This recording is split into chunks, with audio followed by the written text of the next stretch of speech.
मैं SM TV से शामी मलिक। आज हमारे साथ जो शख्सियत मौजूद हैं वो स्टूडेंट लाइफ से ही एक फ़िलाई सियासी समाजी कारकुन के तौर पर काम करते रहे हैं। मलिक शाहिद अशरफ अवान ऑल ट्रेडर्स के जनरल सेक्रेटरी और इस वक्त जो हैं तो मेरे वो कराटे इंटरनेशनल के जो हैं सेक्रेटरी हैं। तो आइए नाजरीन उनसे पूछते हैं कि आज हमें वो अपने बारे में बताएं कि वो इससे पहले क्या कुछ कर चुके हैं और आइंदा उनका क्या प्रोग्राम है। अस्सलाम वालेकुम। वालेकुम अस्सलाम वरहमतुल्लाह। जी, सबसे पहले तो मैं SM TV के मलिक साहब आपका शुक्रगुजार हूँ कि आपने अपने कीमती वक्त से हमें टाइम दिया, और फिर मैं आपका शुक्रिया अदा करना चाहता हूँ कि SM TV इस दौर में बड़ा अच्छा किरदार अदा कर रही है, और ख़ास करके एबटाबाद के सियासी समाजी हलकों के लिए और फलाई कामों के लिए आपका एक बहुत बड़ा अच्छा किरदार है, और आपकी शख्सियत भी किसी से ढकी छुपी नहीं है। मैं आपका शुक्रगुजार हूँ। सबसे पहले तो जिस तरह आपने पहला सवाल किया कि मेरे इंट्रोडक्शन के मुतालिक, तो मैं सिर्फ इतना बताना चाहूँगा कि जो कुछ भी है वो मेरे रब का करम है और हजूर के नालैन का सदका है। तो ये जितना कुछ भी आपने पढ़ा है, ये कहा है, मैं से इतना ज़्यादा इंट्रोडक्शन लंबा नहीं करना चाहता हूँ। सिर्फ इतना चाहता हूँ, इतना जानता हूँ कि अल्लाह ने फलाई कामों के लिए और उसकी मखलूक की खिदमत के लिए जो हमें चुना है, यही मेरे लिए, यही हवाला मेरे लिए बहुत बड़ा है, क्योंकि सरकार के हवाले से मुझे जानती है दुनिया, तेरा जब से हो गया हूँ मेरी हो गई ये खुदाई। तो मैं ये समझता हूँ यही इंट्रोडक्शन मेरे लिए काफ़ी है। अदरवाइज़ आपने जिस तरह बोला है कि जी स्टूडेंट लाइफ, आप मुझे बखूबी जानते हैं कि स्टूडेंट लाइफ में एक स्टूडेंट तंजीम को मैं रिप्रेजेंट करता रहा हूँ, वो भी आपको बड़ी अच्छी तरह से पता है। उसके अलावा फलाई कामों में अल्हम्दुलिल्लाह काफ़ी कोशिश कर रहे हैं कि ये अल्लाह का करम है कि अल्लाह ताला मुझ नाचीज़ से भी ये डिप्टी ले रहे हैं, वरना और भी दुनिया पड़ी हुई है। ये उसका मैं करोड़ा शुक्र अदा करना चाहूँ, वो भी कम है कि किसी इंसानियत की खिदमत करना। मैं समझता हूँ कि एक इंसान की जान को बचाना इंसानियत को बचाने के मुतरादिफ है, और इंसानियत की खिदमत जो है यही बेसिकली इंसान की मेराज है।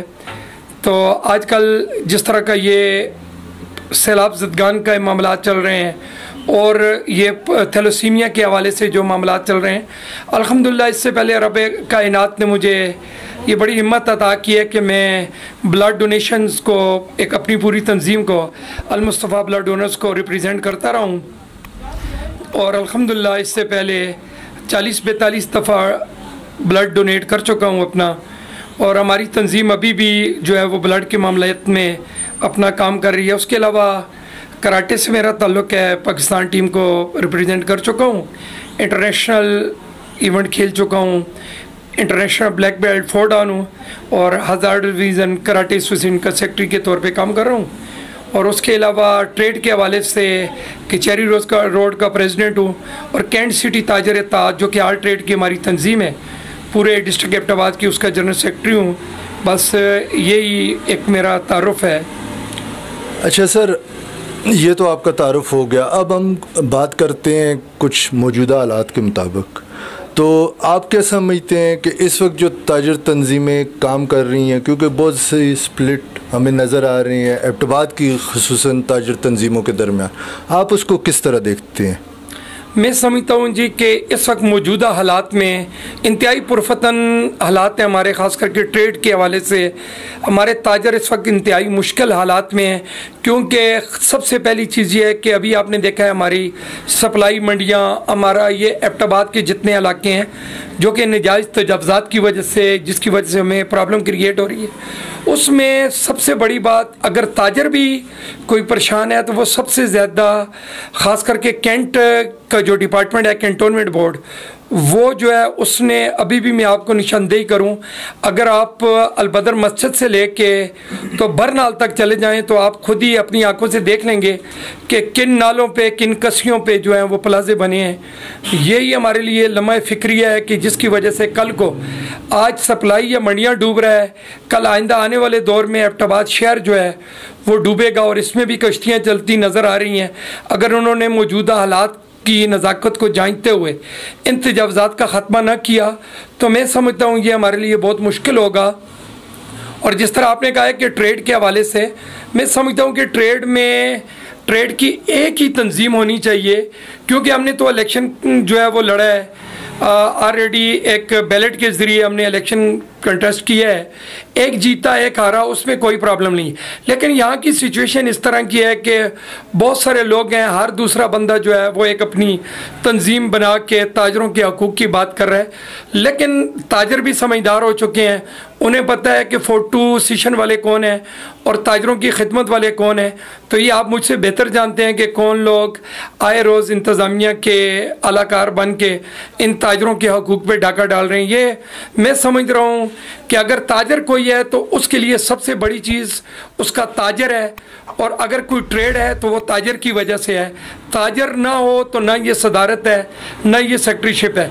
अगर आपने ताजरों के हकूक़ का बेड़ा अगर उठाया है तो उसे अच्छे तरीके से, बेहतर तरीके से उसे निभाने की कोशिश करें। और ताजरों के अपने जो मसाइल हैं, ख़ास करके रेहड़ीबानों की वजह से शहर जो है वो इंतहाई मुश्किल पोजीशन में बना हुआ है। ये जगह जगह पे कैरी डब्बों की वजह से जो मिनी अड्डे बने हुए हैं, ये भी आपके नोटिस में है कि एक ताजर जो है वो सुबह आके अपनी दुकान खोलता है, उसकी पोजीशन क्या, और उसके मुकाबले में रेडी वाला जो है वो एक बत्ताखोरी की वजह से वो परवान चढ़ रहा है। तो उसमें मैं समझता हूँ हमारी जितनी तंजीमें हैं उसका कोई मुस्बत एक्टिविटीज़ नहीं है कि जिसकी वजह से वो ताजरों के सही मानों में देखा जाए तो वो उनकी नुमाइंदगी कर रहे हैं।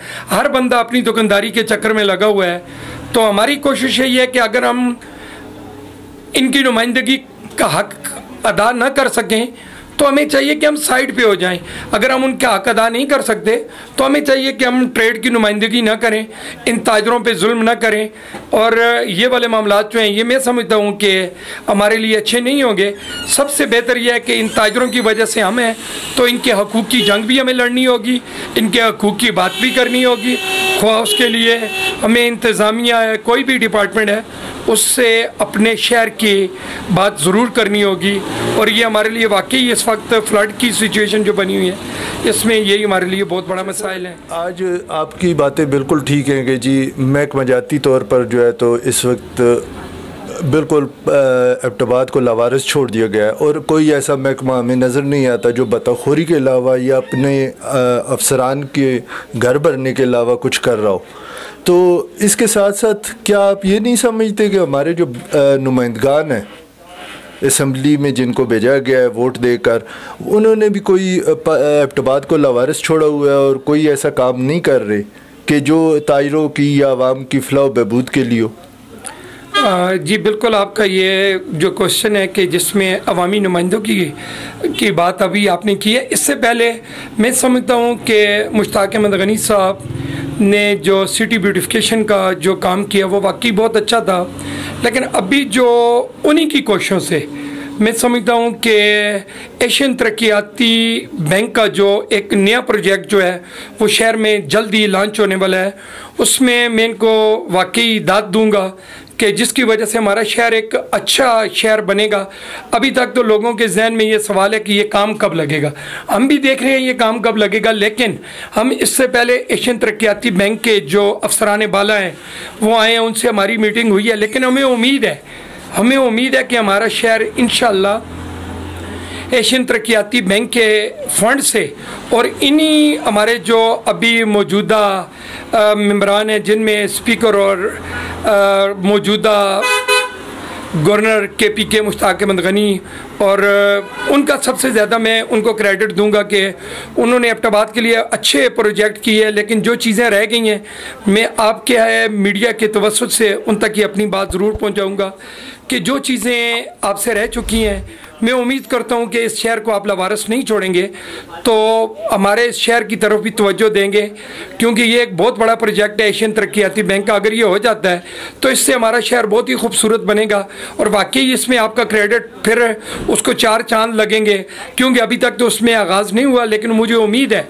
कि जिस तरह ये प्रोजेक्ट शुरू होने वाला है तो इंशाअल्लाह इसके शुरू होने से हमारे जो नुमाइंदागान हैं वो उनका वाकई वो चीज़ जो खुल के सामने आएगी, उसमें हमारी मैंने देखा देखा है कि हमारे सलाड की गंदगी का जो वहाँ पे डंपिंग ग्राउंड है उसको भी यहाँ से दमदौड़ में शिफ्ट कर रहे हैं। उसका क्रेडिट भी मैं समझता हूँ मुश्ताक गनी साहब को जा रहा है कि वो उनकी कोशिशों से ये जो सलाड का डंपिंग ग्राउंड है, जिसकी वजह से हम एहलियान सलाड बहुत मुश्किल में थे, इंशाल्लाह 1-2-4 महीनों बाद उम्मीद है कि वो भी एशियन तरक्याती फ़ंड की मदद से वो यहाँ से कूच कर जाएगा।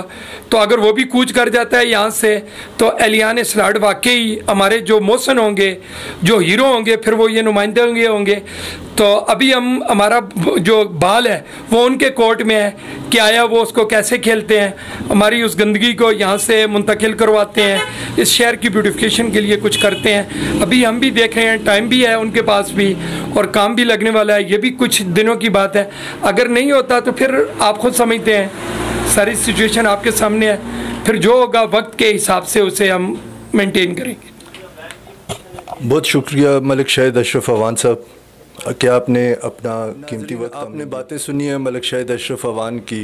एबटबाद शहर और इसकी खूबसूरती किसी से ढकी छुपी नहीं थी, लेकिन मौजूदा महकमों की नाअहली, नुमाइंदगान की बेसी या कोई भी ऐसा मसला है, लेकिन मलिक शाहिद अशरफ अवान की बातों से ऐसा लगता है कि चलें, शायद इस शहर की किस्मत बदलने वाली है, शायद इस शहर को कोई नया मसीहा मिलने वाला है।